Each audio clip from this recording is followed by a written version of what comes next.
Welcome to Sunday Night Prime, and we have a very interesting program this evening, but I do want to mention before I begin that the noise and debate over homosexual marriage, and naturally, expectedly, our Archbishop had to make a stand. He was careful what he said.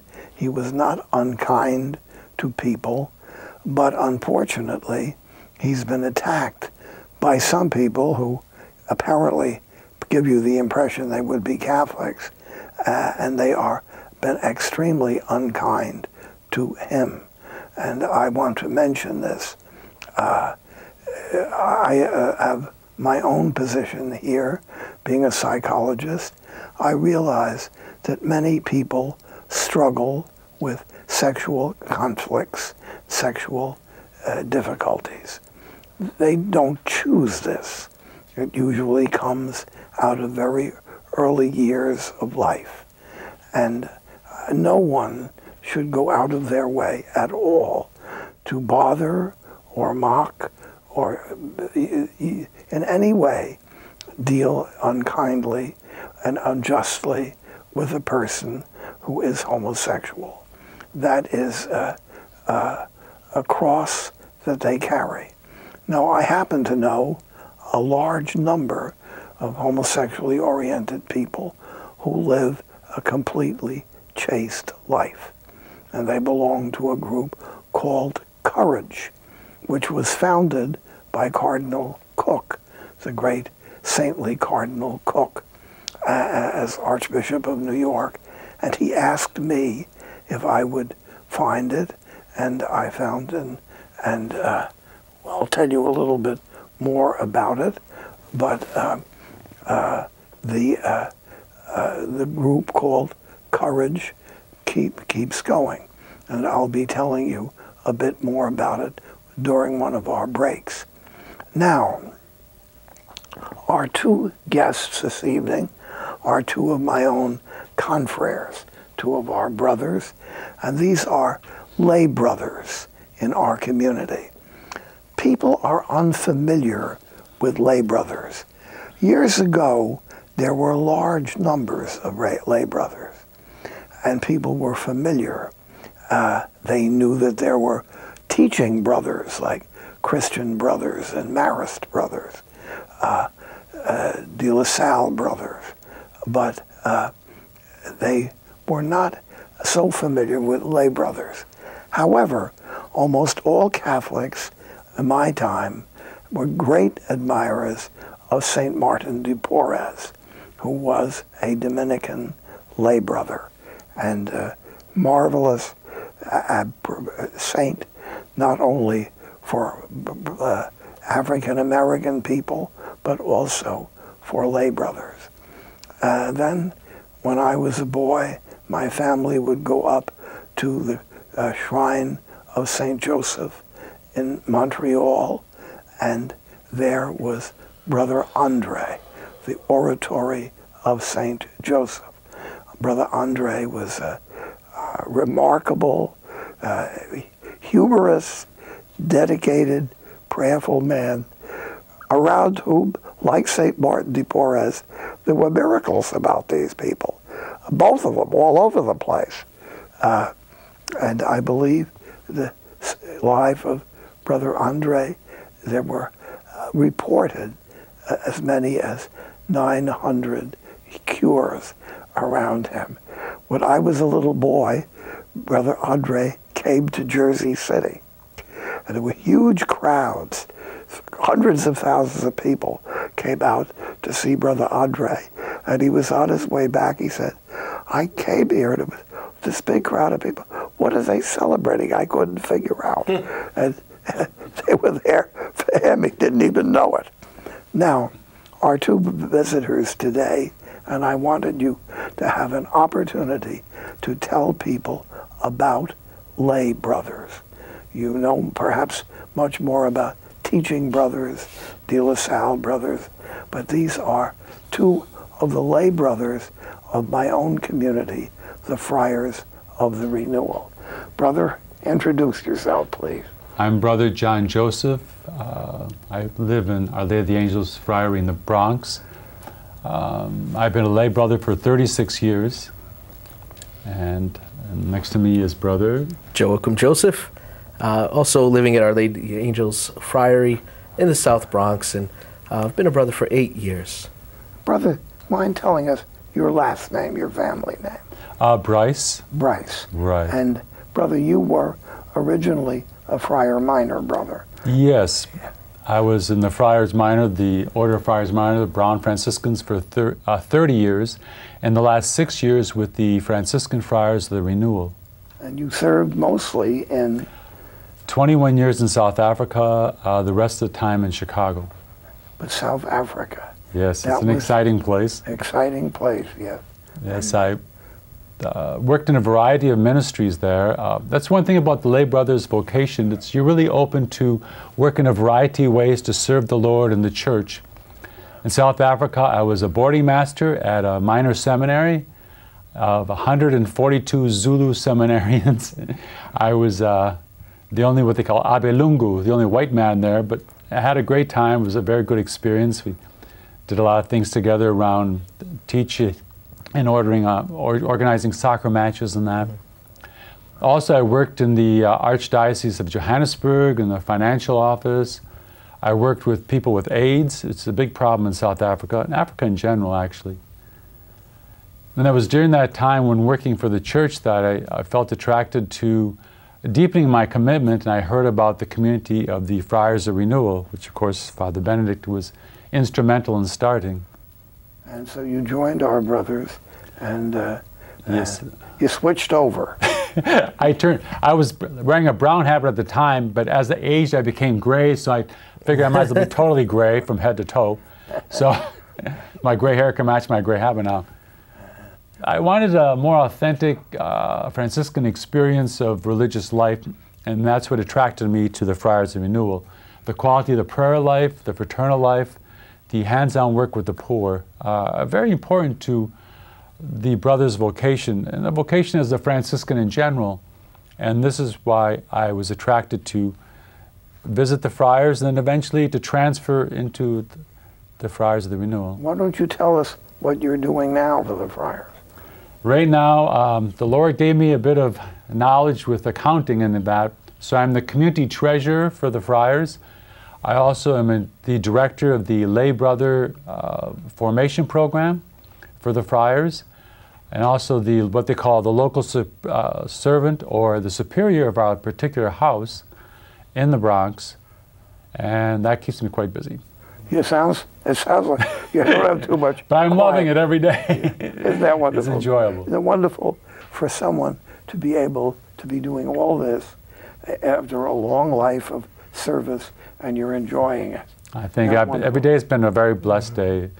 When I left the Friars, the Brown Franciscans, I was the most senior brother in the house at the venerable age of 54.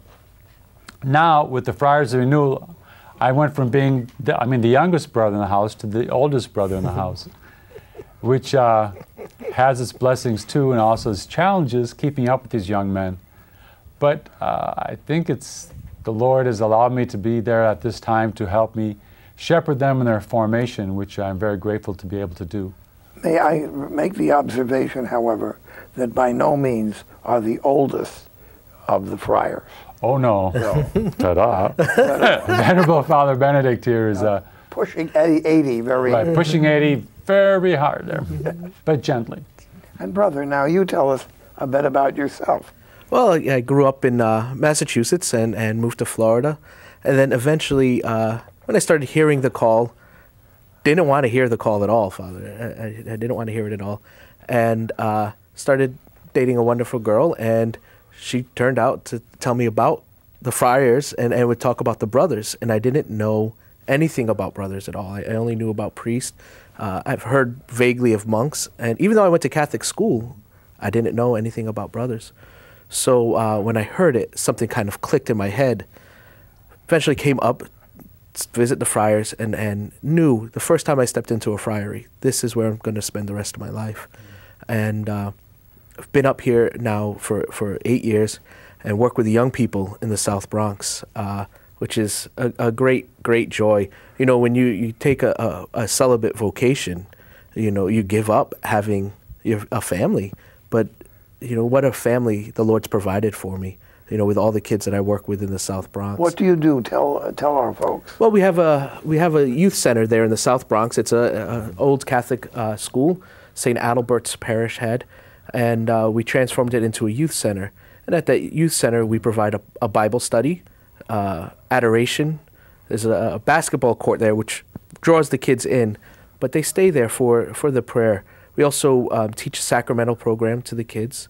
We have a little summer camp that we run for a few weeks in July. We're getting ready to start that, so please keep that in your prayers. And and then we just go to the houses and visit with the families. One of the things we started doing recently is taking an image of Our Lady of Guadalupe, a large image, bringing it to the family and asking the family to pray a novena of rosaries that day together as a family for family life, for renewal in family life, and in a special way for families in their own neighborhood to bring that renewal back to family life. And at the end of those 9 days, we do an enthronement of the Sacred Heart at the house. And recently, one of the ladies just told me that she was talking to a young girl in her neighborhood who came to her, was pregnant, and was considering having an abortion. And, you know, she was able to talk to the girl, and the girl is not going to have the abortion now. It's going to give the baby up for adoption. And I really attribute this to Our Lady of Guadalupe's intercession. Our Lady of Guadalupe is the special patroness of our community. And our non-Catholic friends, Our Lady of Guadalupe. Guadalupe was a place in Spain, and somehow or other the name came over across the ocean to Mexico. And a very humble Aztec Indian, Juan Diego, was a devout man, was a convert. He had seen this lady, the Empress, and he thought it was a royal person. He did not know who he was talking to. And I think several times, I believe, right? And finally, he went and told the bishop. And the bishop practically fainted on the spot. And the bishop said, bring me some roses in the middle of the summer to prove that we were beautiful red roses. And was it in the summer or in the winter? Winter. It was in the winter.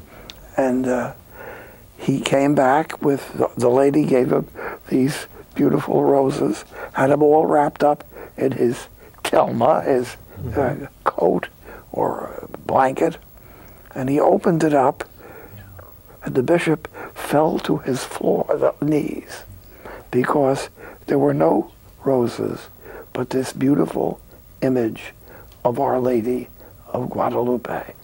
And if you've ever seen pictures of it, the outer part of it is painted, but the inner scent, the face and the figure of Our Lady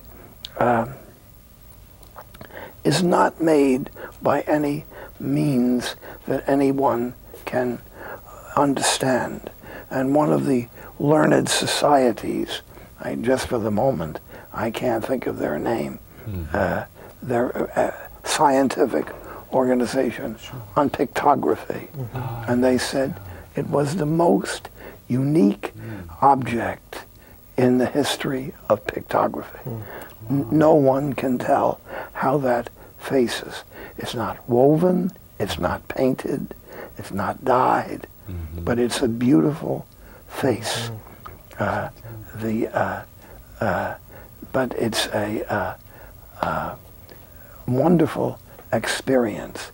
Now we're going to have our first break, and we'll be back in a couple of minutes.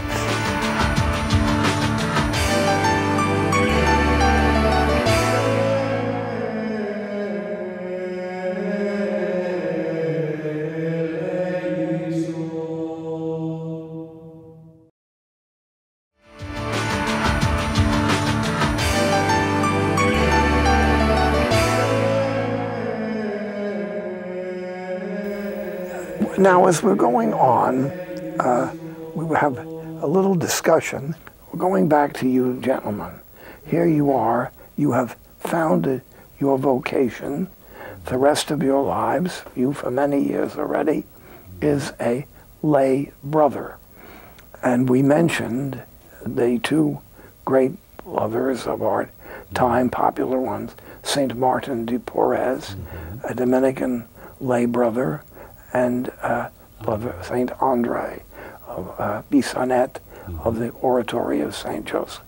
There are a large number of others who are saints, a number of the Capuchin saints. The first Capuchin saints are character above characters. St. Crispin of Viterbo, St. Felix. St. Felix of Cantalice. And he was a character above characters. And he was known for walking through Rome in his bare feet. Didn't even wear sandals and begging, and everybody called him Brother Deo Gratias, because no matter what they asked for, he said, "Thanks be to God, Deo Gratias."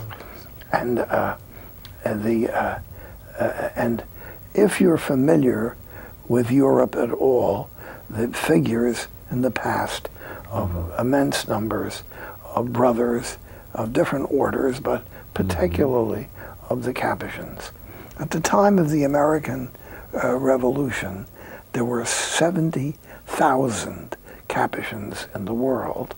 Almost 90% of them were religious brothers. So, and that's where we get the saints of the Capuchins.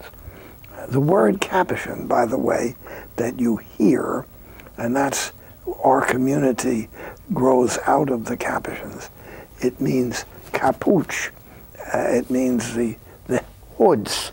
So it was sort of a playful thing.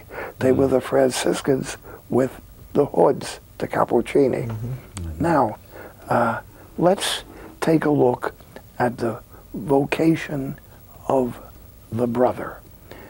One of the things that's very interesting, the vocation of a brother and a vocation of a devout lay person, husband, wife, single people, there are much things related because of the kind of work you do, right? And I have noticed in the course of my life, both when I was a Capuchin and in our community, that lay people relate very well to brothers. Even though they never met brothers before, they will pick it up right away. Wouldn't you notice this? Oh, definitely. I think because of our availability that brothers are kind of mingling more with people. Our brothers who are priests obviously are very involved in sacramental ministry, which takes quite a bit of their time. So because the nature of our work, as you mentioned, Father Benedict, we tend to mix more with people. Brother Joachim with the youth, myself, I worked in hospital ministry, worked with seminarians, I taught in seminaries, work in the finances, which you mingle with a lot of people at banks, post offices. And because of that, we're kind of very much available, and people find us more approachable in some ways because of that. And that enables us to kind of work together with the priest by bringing people to priests who need to see them, but are a bit shy first to go to a priest directly, and they'll talk to a brother and say, well, brother, I got this situation, what should I do? He says, well, I think you really need to see a priest about it. I think, you know, it's something pretty serious, and maybe I'm able to help you. But other times the person maybe just wants someone to be a listening ear. And a lot of times the brothers do that. I think that's why there are a lot of brother saints, like St. Felix was very popular. He was on the streets, you know, begging for the needs of the community. He'd talk to children. He'd sing songs with them. And he became like very much a part of people's lives because of his availability and his closeness to God and his simple life and his prayerfulness and that. For many centuries, the Capuchin order had no money at all, and their food was begged by the brothers. Every day they did not buy food, but they sent out and begged for bread and food. And St.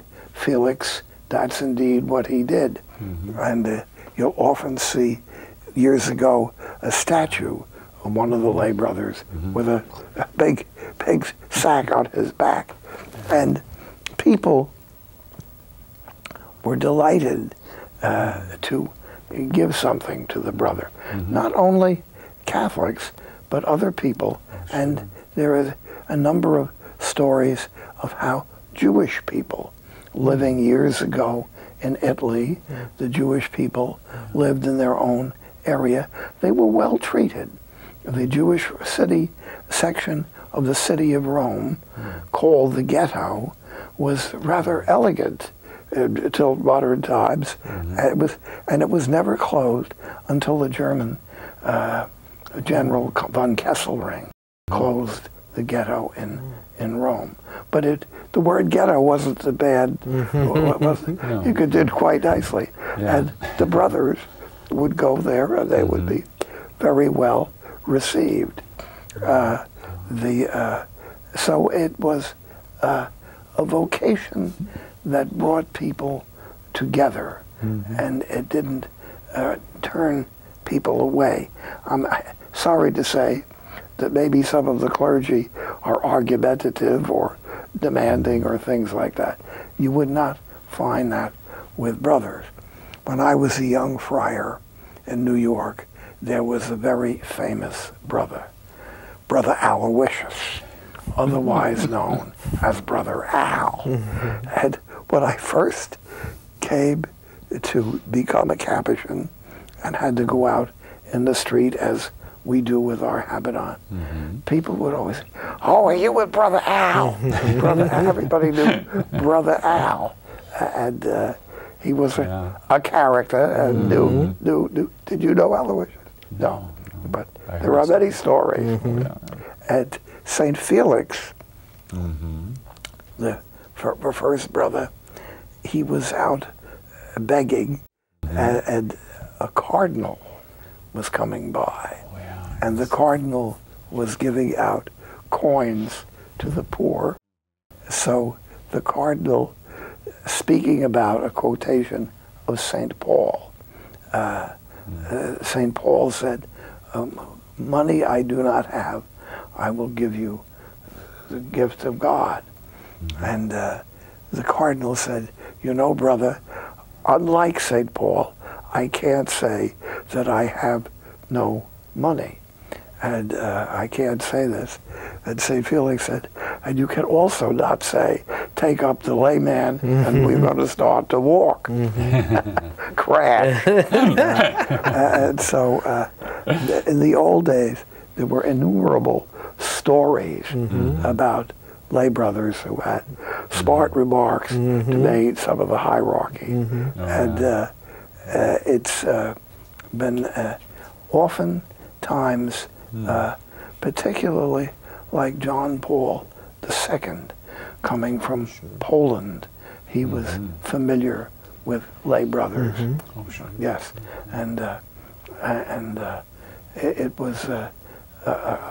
By the way, also, if you get paintings of Rome, there's I'm trying to think of his name. Very famous paintings of masses and big crowds, and it's not Caravaggio, but names these beautiful paintings of things going on in St. Peter's Square. Inevitably, standing over on the side are a couple of Capuchin lay brothers over there. Add a little bit of color to the occasion. Now, more seriously, the vocation of the brother or the sister. Remember, brothers and sisters are the same position. Priests are different. Priests have a sacramental sign. They have more responsibilities, not only in the church, but also personally. To be a priest, you better look into your conscience and try to live in a way in union with the sacraments, especially the Eucharist. But brothers and sisters see themselves as disciples of Christ. That's very, sisters and brothers don't usually think of themselves as apostles, but as disciples, because they don't do the things that priests do. Now, incredibly, brothers have done such remarkable things. We think of St. Martin de Porres. When Martin de Porres died, and he was a little mulatto boy, he was illegitimate. Because he was illegitimate, in those days, he could not become a full-fledged Dominican. But I got news for you. He was working miracles all over the place. They found a way to get that in. And Martin de Porres, I was in Lima, and of course, when you go to Lima, two saints that are Rose of Lima and Martin de Porres. And Martin de Porres, I was there at the Dominican monastery, and the river was starting to rise and going to flood the city, seriously.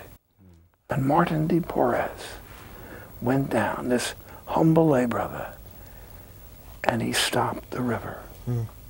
It's one of the most unusual miracles that the river went down. And I want to tell you, when Martin de Porres died, the Archbishop of Lima, the Archbishop of Northern South America, and the the first Prince of Latin America came, and they carried his casket. These were archbishops and governors and kings carrying his body. And if you go to Lima to this day, you will find Martin de Porres every place.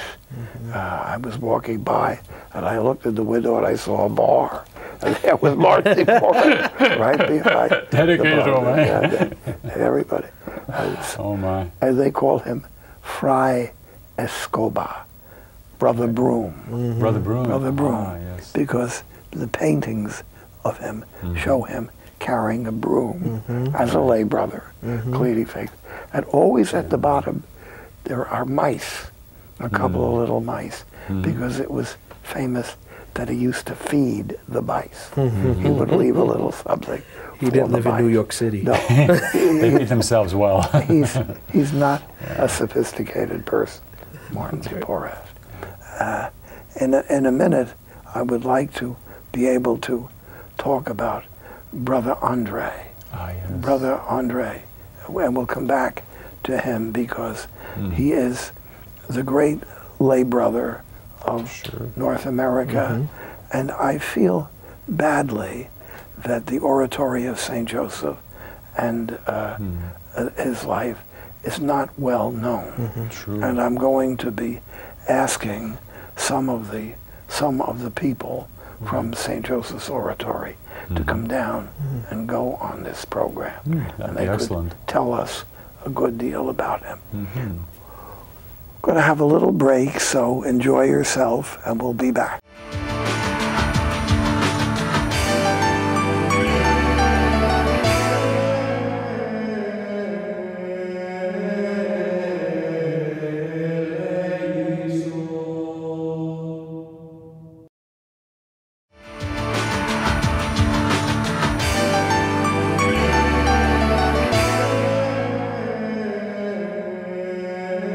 Well, now, today we're spending our time on lay brothers, but I did want to go back to the question that was being a real problem attacking the Archbishop and all of this on the question of so-called gay marriage. Now, again, I say that I am sympathetic to people struggling with any sexual needs and things like that, but compulsions.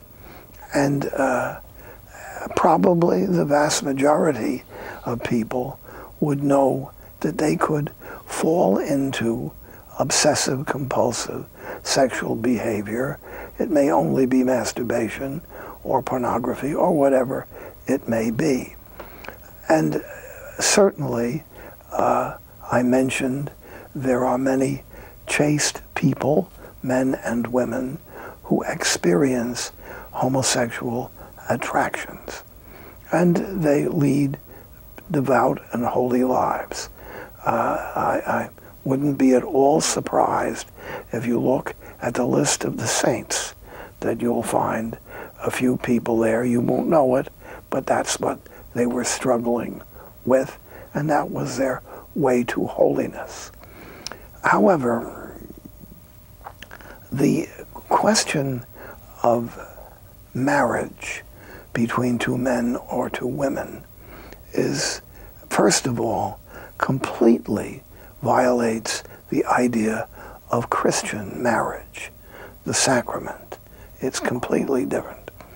And unfortunately, many Americans, particularly non-Catholics, speak only about one sacrament. They rarely refer to baptism as a sacrament.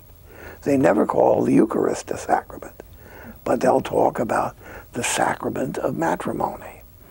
And the Archbishop of New York has made it clear that this is not acceptable for Catholics, and he thinks it's a bad idea for the rest of society.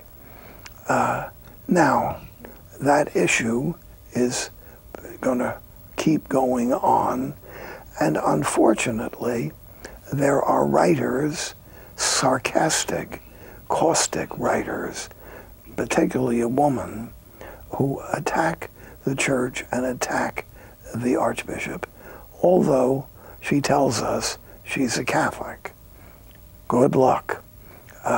Now, I would say, let's be aware, and if you're watching the program and you don't understand why the church makes this position, you have to study, you can, the history of the church theologically from very earliest years. Homosexual behavior was nothing new by any means, but the church made clear that this was not morally acceptable. It must be said that the Catholic Church was often more understanding than some other denominations, where, particularly in England and places like that, when it was not a Catholic country, that you could get executed for homosexual behavior. And until fairly a number of decades, it was still a civil crime in the United States. It was very seldom persecuted, prosecuted, but it was there. Now, and at least people of our time, we would not understand that at all. Why would you be persecuting people? You could if people were openly seductive to people, especially to young people. That's a serious crime. And it is to this day. And But let's just be understanding that the church, which is given by Christ, the care of the sacraments, baptism, confirmation, Holy Eucharist, penance, matrimony, and understand that it is the responsibility of the Catholic Church, and especially of the clergy of the Catholic Church, to protect the teaching of the Church about the sacraments. And that's what this issue is about. And I'm looking forward to have the opportunity to have a broadcast particularly on this subject, not an argumentative one, not one that is negative to people. People have troubles. That's not my job, but to understand things. Now, brother, we went back to the issue of religious brothers. We're talking about lay brothers. Let's see if we can. We've talked about two great brothers, St. Martin de Porres and St. Andre. Could you tell us a bit about Brother Andre? Brother Andre was a Canadian. He was very much influenced by his devotion to St. Joseph. And because of that, he felt moved by his great devotion to St. Joseph to build a kind of a simple church originally. A little tiny thing. But eventually, because it became so popular, his devotion to St. Joseph and also the resulting miracles that happened through his intercession and prayer to St. Joseph, that more and more people came, and he felt called to build a larger church in order to serve the needs of the people. And it developed into what, I think it's a basilica now? Oratory. Or an oratory to But St. it's Joseph. a basilica. Exactly. It's a beautiful church outside of Montreal, Canada, where there are a lot of remembrances of people who were healed through the intercession of St. Joseph and through the care of Brother Andre, of the people in that area. It's very interesting. The Saint Catherine Tagewitha, Yes. Waltiri Tagewitha, Exactly. the whole Mohawk girl, Yes. who is a saint. Right. Her body is buried right on the edge of the Kamiagwa Indian Reservation, by the edge of the St. Lawrence. Right. And you look across and you see the mountain of Mount Royal. Montreal is around the city. I hate to say it, but the shape of a donut. It is just a few things up on the mountain. Right. But on the side of the mountain, Brother Andre had built a little tiny oratory. And eventually, he started, Brother Andre was no one to be fooled around with. He actually died before the basilica was finished. Right. And if you go there now, it's a great, great place to go.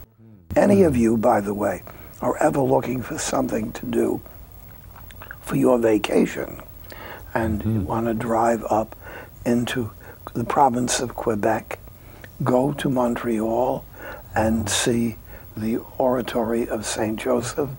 And while you're there, the beautiful Cathedral of Montreal, which looks like St. Peter's in Rome, built like that.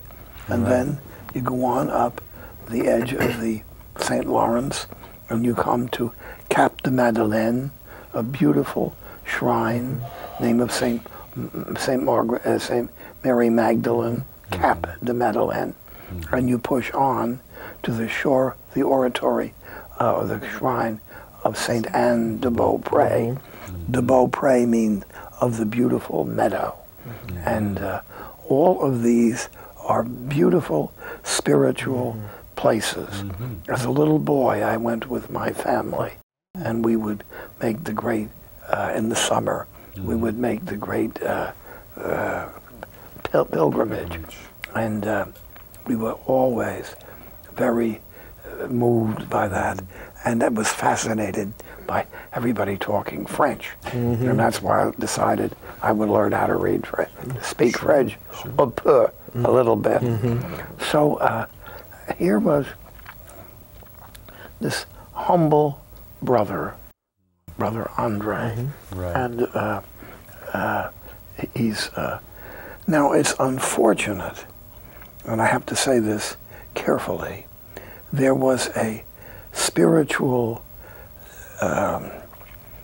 disaster in Canada, as there was in the United States, a falling away with a lot of faith.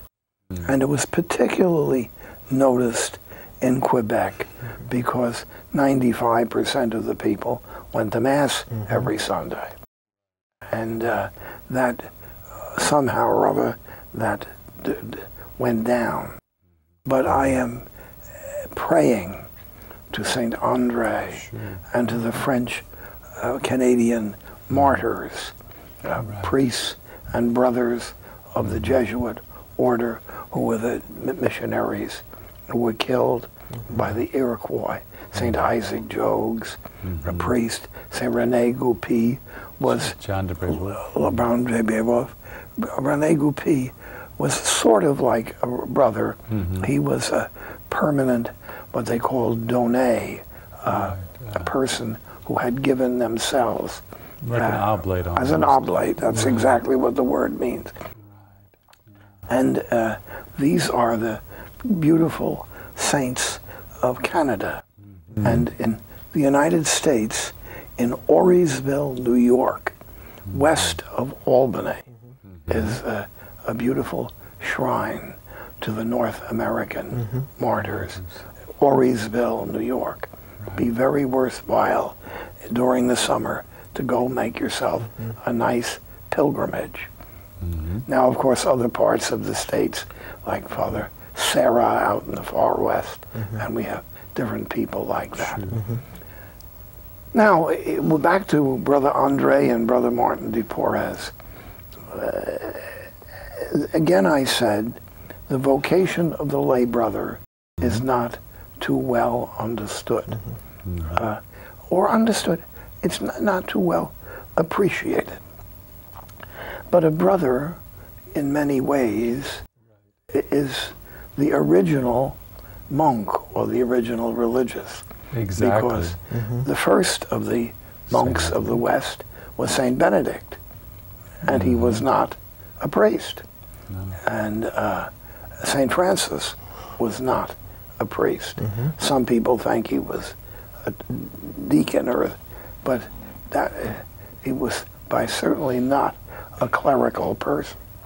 And I happen to like priests, don't get me wrong. But, me too. And I knew when I was 7 years old I was supposed to be a priest. But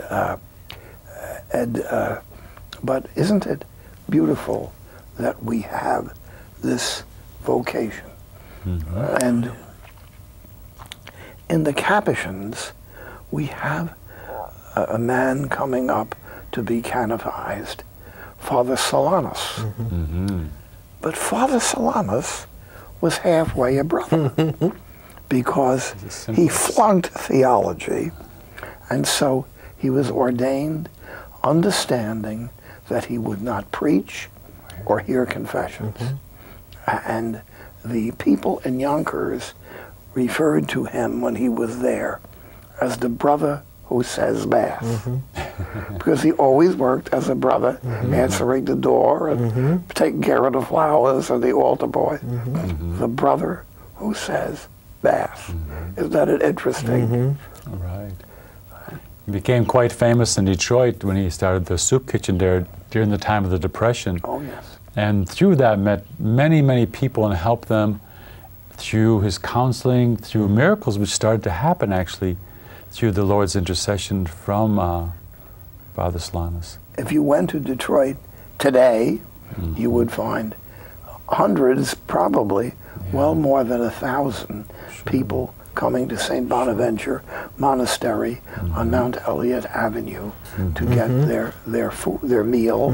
There's a nice big, as it were, eating hall, Oh, right. and there's even a little room on the side for homeless women. And I was a novice there, and it was a beautiful, beautiful work. And the food is donated, and the work was done. A lot of the work were firemen of the Detroit Fire Department. I don't know whether that's still true. When they were off, the firemen were off duty, they'd come over and help out. We also have two homeless shelters. We have Padre Pio Homeless Shelter and St. Anthony's Shelter for Renewal, in which the brothers are very much involved. Tell them about those. They were started in the very early days of the community of the friars. The Padre Pio Shelter was started in order to reach the many homeless people who are in that part of the South Bronx. And it's been going continuously every day of the year for the last 23 years. And then also a few years after that, the St. Anthony Shelter for Renewal was started, not far from there, on a different scale slightly, but also again to serve the needs of the homeless poor. Well, they could live there. Right, they can live there. It was like a step up from the Padre Pio Shelter, where basically the man just stayed a night and had to leave in the morning. At St. Anthony's, it could be more of a step up for temporary residency until they could afford to get an apartment and find a job. And that's what the brothers were very instrumental in helping them. Have you worked there, brother? You have. I've worked at Padre Pio Shelter. Yeah, I've never been at St. Anthony's, but Padre Pio Shelter certainly. You know, that's you're busy taking care of the kids. Taking care of the kids, you know. And one of the things that we do with the kids also is we give them some sort of job training as well. One of the classes I teach with them is auto mechanics, so they can really get in on that and learn how to for a trade. And not all young men want to go to college. Not all. I didn't go to college, but they like to work with their hands. One of my favorite times working with one of these kids. He was about 9 years old at the time, and I was teaching them how to do a tune-up on a car, and he's completely dived over the hood of the car in with the wrench, taking out a spark plug, and it just looked so humorous to see this little person completely into the car. Comes out and his face is full of grease and he's just got this big smile, you know, and he was experiencing at a young age being a man and doing manly things. This gives us a little view of the unique vocation of the lay brother. Now, many brothers, as I say, are school teachers, college, university, high school, the Maris brothers, De La Salle brothers, other orders. But here we have lay brothers. And it's unfortunate there is a decline of the number of lay brothers. Right. And perhaps education was years ago, many brothers were not particularly educated. Sure. But I'm hoping and praying that the larger communities will go back to appreciating this vocation, which includes such great saints of Martin de Porres and Brother Andre, and even St. Francis and St. Benedict. St. Felix. St. Felix. St. Crispin. St. Crispin. Sure. It's a wonderful vocation. Brothers, give me, we have a couple of minutes, your own feeling back over life. You almost 40 years, you almost 10. Have you been satisfied as a brother? Yes, most satisfied, because you learn a variety of ways that the Lord enables us to serve people through the gifts He has given us. And each time it's like the Lord places a new challenge in our hands, and it's another way we can reach out to the poor, and it's been very satisfying. I met so many wonderful people in my life, both in Africa and the United States. For myself, just the other day I was doing some brickwork outside the friary, and I was so thankful for my life. I said, I'm really getting to live, in a sense, the vocation of St. Joseph. I'm getting to work with these young people, develop them, you know, in their human life. I work with my hands every day. I get to have loads of prayer. I have plenty of time for silence. Now me, I'm not usually too silent. You know, I'm a loudmouth from the Northeast. But to have that time to really hear the Lord's word, and then to work with my hands and to be with the people, it's a wonderful life. I think two of the big qualities of the lay brother are he has time for prayer, contemplation, and to be compassionate with people. And those are the two essential qualities of the Franciscans, and that's kind of our uniqueness as Franciscan brothers. We have to end with a prayer. Oh Lord, we ask you to bless all of those who listen to our program, Catholics and non-Catholics, and we especially pray for the brothers and their families of all different orders. And we ask you to bless upon each one of us. In the name of the Father, and of the Son, and of the Holy Spirit. Amen. Amen. Well, we hope that you're going to help us with our EWTN, and I'll be going down to see Mother Angelica, and he's been quite ill, but she's able to keep up on time, keep up on things, and I'll be sure to bring down to her that you're supporting EWTN. God bless.